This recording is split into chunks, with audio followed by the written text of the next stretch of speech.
Miongoni mwa matukio yaliyopo katika mwezi huu mtukufu wa Ramadhani ni mazazi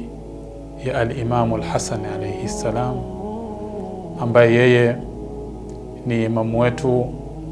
wa pili baada ya al-Imam Ali alayhi salam, na ni sahaba na ni kijana aliyezaliwa ndani ya nyumba tukufu ya Mtume Muhammad sallallahu alayhi wa alihi wasallam, kama ibara zilivyo katika hadithi mbalimbali wakija kumwelezea al-Imam al-Hasan alayhi salam. Kwa hiyo siku ya 15 Ramadhani mwaka wa 3 Hijiria ndio mwaka aliozaliwa al-Imam al-Hasan alayhi salam katika mji wa Madina, akiwa kama mgeni wa kwanza wa familia tukufu ya Mtume Muhammad sallallahu alayhi wa alihi wasallam, ambayo ni kutoka kwa binti yake Bi Fatima Zahra alayha salam.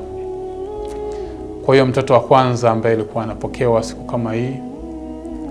akipokewa akiingia katika familia tukufu na kuweza kumfanya Mtume wetu Muhammad sallallahu alayhi wa alihi wasallam kuwa na furaha ya kwamba amempokea mjukuu wake wa kwanza akiitwa al-Imam al-Hasan alayhi salam. Kwa hiyo hili ndiyo tukio ambalo limetokea katika mwezi huu au katika tarehe hii ambayo tuko nayo ya mwezi 15 ya mwezi mtukufu wa Ramadhani.